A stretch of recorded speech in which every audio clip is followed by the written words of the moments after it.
guys, I'm Vivek Shankar. In this lecture, I discussed about the classification, classification of ligands.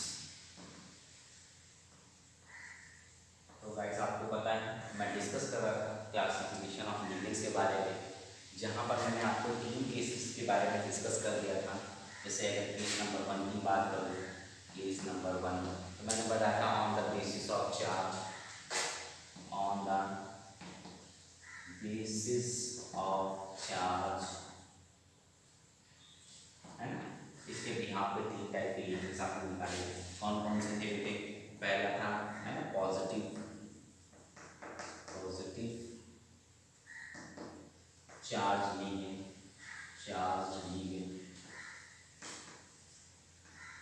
दूसरा आपने बताया था negatively charge ligand,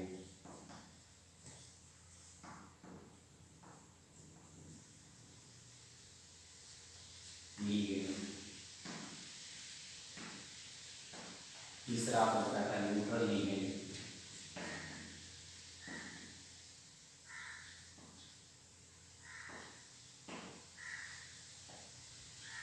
ठीक है।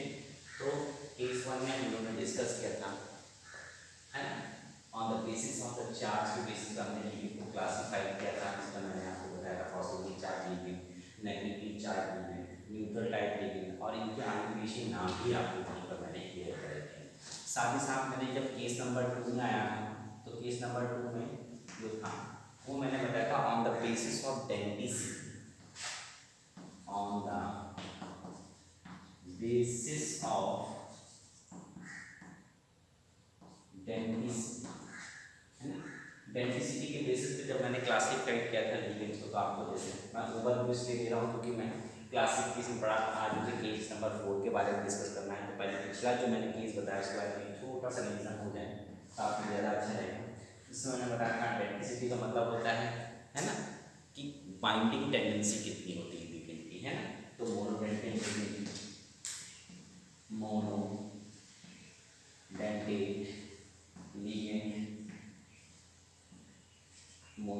Bidentate ligand, tridentate ligand, tetradentate ligand, pentadentate ligand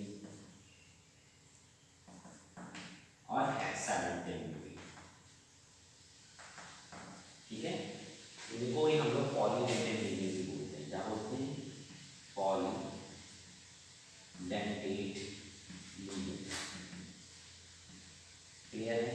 तो मैंने जब आपको क्लासिफिकेशन करा रहा था तो मैंने केस नंबर 1 में बताया था कि है ना, चार्ज के बेसिस पे आपने लिगेंड को क्लासिफाई किया था, उसके बाद डेंटिसिटी के बेसिस पे क्लासिफाई किया था, एंड मैंने इनके एग्जांपल भी और साथ में इनके एप्लीकेशन नाम के बारे में भी डिस्कस वहीं पर कर दिया था। अब जैसे मैं, क्योंकि रिवीजन में भी आपको ये चीज़ पता होनी चाहिए कि आपने कितना पढ़ा है। अब मैं बात करता हूँ केस नंबर 3 में, तो मैंने स्पेशल बिहेवियर के बारे में डिस्कस किया था, है ना। स्पेशल बिहेवियर में मैंने बताया था चिलेटिंग कॉम्प्लेक्सेस, और साथ में क्या बताए थे, फ्लेक्सीडेंट लिगेंड, एम्बीडेंट लिगेंड। तो these are the in classification को मैं, इन केसेस को मैं पहले अर्लियर डिस्कस कर चुका हूँ, ठीक है। आज हम लोग केस नंबर 4 में पढ़ेंगे, है ना। तो डाल लीजिए है केस नंबर 4। इससे क्या होता है, एक बार आपको रिवीजन हो गया तो आपके लिए अच्छा रहेगा कि आपने ये चीजें पढ़ रखी हैं, ठीक है।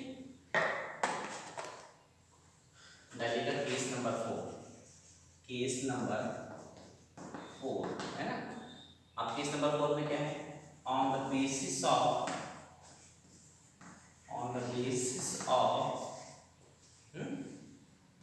Acceptor and donor properties of ligand,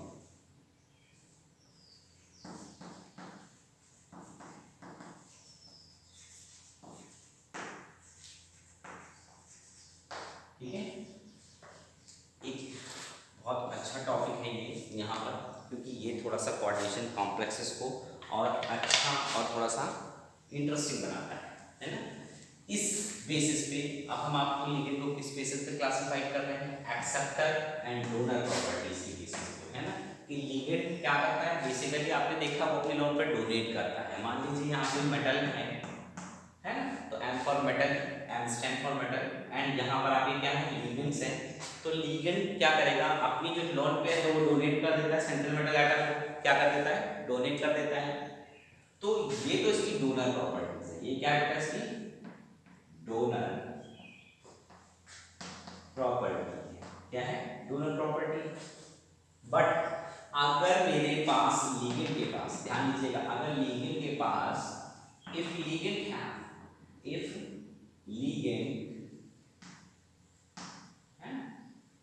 have vacant pi type orbitals,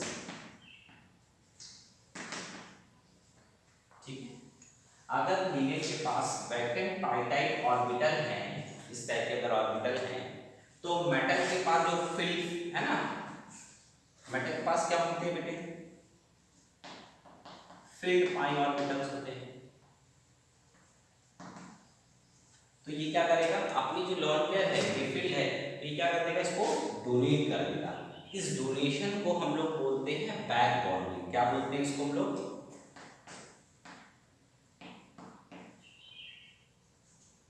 क्या बोलते हैं बेटे, इसको हम लोग बैक बॉन्डिंग बोलते हैं। और आपको पता होना चाहिए जब बैक बॉन्डिंग बनती है तो पाई बॉन्ड फॉर्मेशन होता है, क्योंकि पहले जो बॉन्ड बनेगा वो हमेशा सिग्मा होगा, एंड फाइनली आफ्टर बॉन्ड बनता है सिग्मा बाद वो हमेशा पाई होता है। अब एक एक्स्ट्रा बॉन्ड बनने की वजह से जो इनके कॉम्प्लेक्सेस होते हैं, जो इनके क्या होते हैं कॉम्प्लेक्सेस होते हैं, उनकी स्टेबिलिटी बढ़ जाती है। स्टेबिलिटी क्या हो जाती है बेटा, इंक्रीज कर जाती है, क्योंकि पाइप डोनेटिंग हो रहा है। तो एक्चुअली में हुआ क्या, if ligands have a vacant pi type orbital, then the metal donates its lone pair to the vacant orbital and form another bonding which is called back bonding, which extra stabilize the complexes, तो इस type के भी आपके पास कुछ ligand होते हैं जिनको हम लोग बता सकते हैं एग्जांपल के तौर पे। अगर मैं बताऊं एग्जांपल क्या होते हैं, तो जैसे आपका कार्बन मोनोऑक्साइड हो गया, जिसको आप कार्बोनिल बोलते हैं, है ना, नाइट्रोजन नाइट्रिक ऑक्साइड हो गया, है ना, ट्राई एल्किल, है ना, ट्राई एल्किल फॉस्फीन हो गया, है ना, etc these are the ligands, है ना, which shows that type of properties। तो इसको नोट कर लीजिए, इसके बाद मैं कुछ थ्योरी है वो लिखा देता हूँ, तो चीज़ों को और आपको आसानी पड़ेगी। नोट करिए आप लोग, आप पॉइंट में कुछ लिखा रहा हो थ्योरेटिकल, उसको भी लिख लीजिएगा, है ना। अब ये मत सोचिएगा इसकी, ठीक है। तो ये चीज़ें आपको क्लियर हो गई है कि बैक बॉन्डिंग क्या होती है ना, इस टाइप के जो लिगेंड्स की प्रॉपर्टीज शो करता है, उस टाइप के कौन कौन से लिगेंड होते हैं, carbon monoxide, nitric oxide, phosphine भी शो करता है। आप बोल सकते हो कि आर्सेनिक, ट्राई एल्किल आर्सेनाइड जो होता है वो भी चीज़ें शो करता है इस टाइप की प्रॉपर्टीज। साथ ही साथ साइनाइड भी शो करता है, आइसोसाइनाइड भी शो करता है ना। तो ये सारे जो एग्जांपल्स आप देख रहे हो वो सब किस टाइप के लिगेंड्स की प्रॉपर्टीज है, जो लॉन पेयर को एक्सेप्ट भी करता है और डोनेट भी करता है, ठीक है। तो अब लिखिएगा पहला पॉइंट, देखिए पॉइंट वाइज रहेगा, मैं 4 से 5 पॉइंट में आपको ये चीज़ें क्लियर कर दूंगा कि कैसे क्या चीज़ें होती। चलिए लिखिएगा फटाफट, हाँ लिखिए बेटे, ligands which contain vacant pi type orbital, ligands which contain vacant pi type orbitals, ligands which contain vacant pi type orbitals that can receive back donated pi electrons, from metal ion in low oxidation state। My first point is clear that पहला point आपने clear कर लिया। अब second point पे चलते हैं। Second point लिखिएगा, all these ligand also have filled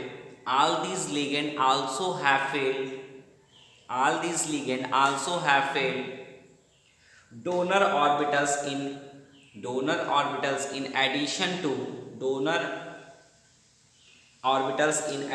to vacant pi type acceptors, vacant pi type acceptors orbitals, है ना। थर्ड पॉइंट लिखिएगा। थर्ड पॉइंट क्या होता है? दस इन दी, है ना, दस in their complexes both metal and ligand function as donor and acceptors, functions as donor and acceptors। आप यहाँ पर देख भी सकते हो कि जो मेटल है वो डोनर एटम की तरह बिहेव कर रहा है और एक्सेप्टर एटम की तरह बिहेव कर रहा है, और लिगेंड जो है, जो लिगेंड है वो भी क्या कर रहा है, डोनर एटम की तरह भी बिहेव कर रहा है और एक्सेप्टर एटम की तरह भी फंक्शंस कर रहे हैं, ठीक है। माय फोर्थ पॉइंट लिखिएगा, है ना, ligands which do not have backend pi type orbitals to receive back donated electrons from metals। उस टाइप के लिगेंड होते कौन होते हैं? जैसे अमोनिया हो गया, वाटर हो गया, है ना, अमोनिया हो गया, वाटर हो गया, इथाइलिन टाइप, सॉरी यहाँ पर क्लोरीन हो गया, ब्रोमीन हो गया, आयोडीन हो गया। तो जो इस टाइप के लिगेंड्स हैं वो इनके पास वैकेंट डी और वैकेंट पाई टाइप ऑर्बिटल्स नहीं होते हैं, इस वजह से बैक डोनेशन नहीं पॉसिबल है, इसमें बैक डोनेशन पॉसिबल नहीं है, ठीक है। तो ये कभी भी मेटल से लॉन पेयर को एक्सेप्ट नहीं करते हैं। चलिए नेक्स्ट एंड लास्ट पॉइंट लिखिएगा, फिफ्थ पॉइंट, ठीक है। फिफ्थ पॉइंट लिखिएगा, ligands having no lone pair, ligand के पास कोई भी लॉन पेयर नहीं है ना। Ligands have no lone pairs but electron, है ना, sorry, ligands having no lone pair of electron but have pi bonding electrons, just like ethylene diamine,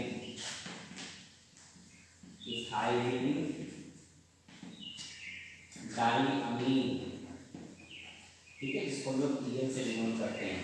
तो ये क्या है बेटे, इनके पास लोन पेयर तो नहीं है बट इनके पास क्या है, पाई बॉन्डेड इलेक्ट्रॉन्स हैं, ठीक है। क्लियर है? चलिए क्लियर है, आप इसको नोट डाउन कर लीजिए, आप कुछ क्वेश्चन सॉल्व कर लेते हैं, ठीक है। चलिए वीडियो को पॉज करिए और इसको नोट डाउन कर लीजिएगा। मैंने सारे चीज़ें दिखा दी, आप इसको सॉल्व करते हैं, देखते हैं कि कितना आपने अभी तक सीखा।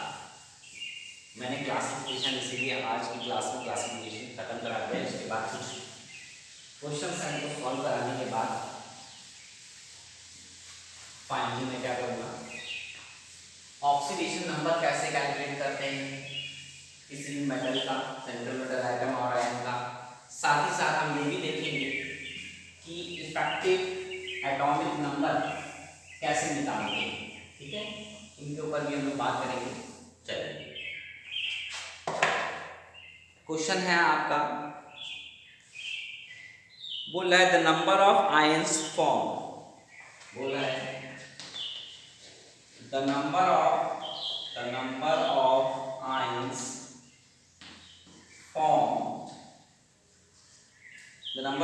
formed in aqueous solution by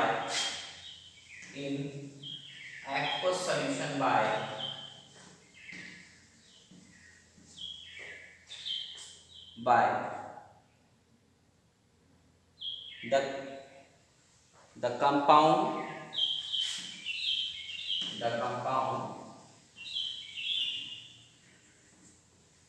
क्या है आपका, cobalt, tetrammine dichloride and Cl, ठीक है। तो बोल रहा है नंबर ऑफ आयन कितने फॉर्म होंगे जब आप इसे एक्वस सॉल्यूशन में डिसोसिएट करोगे, तो कितने आयन्स आपके प्रोड्यूस होंगे। तो बताइए, आपको पता है ये कॉम्प्लेक्स आयन है, यानी कोबाल्ट NH3 का होल 4 Cl2 एंड Cl। तो जब आप इसे ब्रेक डाउन करोगे तो किसमें होगा, कॉम्प्लेक्स आयन और काउंटर आयन में तो ब्रेक डाउन होगा। तो ये रहेगा कोबाल्ट NH3 का whole 4 Cl2 plus charge and Cl minus, यानी कितने नंबर ऑफ आयन फर्निश हुए, एक आयन तो ये और एक आयन ये, यानी number of ion furnished 2, your answer. ठीक है, इस तरह से आपको क्वेश्चन के आंसर देने होंगे। चलिए नेक्स्ट क्वेश्चन करके बताइएगा। ठीक है, नोट डाउन कर लीजिएगा, वीडियो पॉज करके तो नोट डाउन कर लीजिएगा। ठीक है, मैं दूसरा क्वेश्चन आपको बताता हूँ। क्वेश्चन मैं लिखूंगा नहीं, मैं क्वेश्चन बोल देता हूँ। ठीक है, सॉल्व मैं आपको बोल के करा दूंगा। चलिए क्वेश्चन कह रहा है YNH3 forms coordination complex. YNH3 forms coordination complexes while the isoelectronic species methane does not. उसका कहने का मतलब है अमोनिया तो क्या करता है बेटे, कॉम्प्लेक्स फॉर्मेशन करता है, ये कॉम्प्लेक्स बना लेता है, बट इसकी आइसोइलेक्ट्रॉनिक स्पीशीज कौन है बेटा, मीथेन है, वो कॉम्प्लेक्स फॉर्मेशन नहीं करती है। ऐसा क्यों है बेटे, यानी ये कॉम्प्लेक्स नहीं बनाएगा, ये कॉम्प्लेक्स बनाएगा, तो क्या कारण है, तो आइसोइलेक्ट्रॉनिक स्पीशीज मीथेन जरूर है but it does not have lone pair, यानी लिख सकते हो it does not have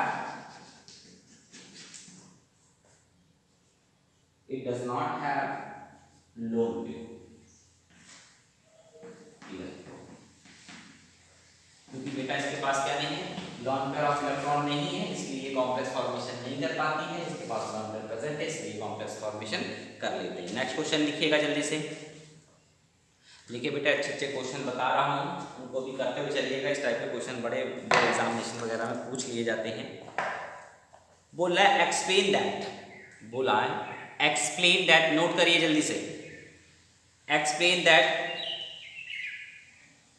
FeNH4 का होल ट्वाइस SO4 का whole twice is a double salt, but K3 का होल ट्वाइस, K3 का होल 6 इज अ कॉम्प्लेक्स। देखो उसने क्या कहा बेटे, बोल रहे हैं Fe है ना, NH4 का होल ट्वाइस SO4 का होल ट्वाइस, ये एक डबल सॉल्ट है। ये क्या है बेटे, बोल रहा है ये एक डबल सॉल्ट है ना, बट K3 FeCN का होल 6 है ना, ये एक आपका कॉम्प्लेक्स सॉल्ट है। ऐसा क्यों है बेटे, ये बताना। तो आपको पता है ये क्या है बेटा, ये फेरस अमोनियम नाइट्रेट है, FeSO4 NH4 का होल ट्वाइस SO4 है ना, ये फेरस अमोनियम है ना, सल्फेट है, ये क्या नाम है इसका, फेरस अमोनियम सल्फेट है। तो फेरस अमोनियम सल्फेट को जब आप डिसॉल्व करोगे तो ये अपने कॉन्स्टिट्यूएंट आयंस में ब्रेक डाउन हो जाएगा, Fe+2 ion, NH4 plus ion, साथ में आपका सल्फेट -2 आयन में इसमें ये ब्रेक डाउन हो जाएगा। बट जब आप कॉम्प्लेक्स सॉल्ट को क्या करोगे, डिसोसिएट करोगे, तो ये है ना K प्लस FeCN का होल 6 -3 आयन में डिसोसिएट होगा। ठीक है, तो टोटल नंबर ऑफ आयन यहाँ कितने बन गए आपके, 3 और 1 4। ठीक है, तो इसका मतलब कंप्लीट डिसोसिएशन इसका नहीं हुआ, इसका कंप्लीट डिसोसिएशन हो गया, इसलिए डबल सॉल्ट है। इसका कंप्लीट डिसोसिएशन नहीं हुआ, इसलिए क्या है बेटा, कॉम्प्लेक्स सॉल्ट है। नोट डाउन करिए जल्दी से। ठीक है गाइस, ये बात क्लियर होगी आप लोगों को, यहाँ तक कोई डाउट तो नहीं है। तो इस टाइप के क्वेश्चन बहुत पूछे जाते हैं, मैंने रिमूव कर दिया, चलिए कोई बात नहीं। इस टाइप के क्वेश्चन बहुत पूछे जाते हैं, तो आपको ध्यान रखना है कि जिसका कंप्लीट डिसोसिएशन होता है वो कभी भी कॉम्प्लेक्स सॉल्ट बन ही नहीं सकता, वो हमेशा कैसा होगा, डबल सॉल्ट होगा। और जिसका कंप्लीट डिसोसिएशन नहीं होता है, इट मीन्स दैट वो कॉम्प्लेक्स कंपाउंड है, क्योंकि वो एडिशन कंपाउंड तो दोनों ही होते हैं। ठीक है, तो इस टाइप के क्वेश्चन आपसे पूछे जाते हैं। अब मैं अपने नेक्स्ट वीडियो में बताऊंगा how to calculate oxidation number of central metal atom और ion as well as effective atomic number. ठीक है, thank you so much guys for watching my video, thank you so much. Like and subscribe करना ना भूलें।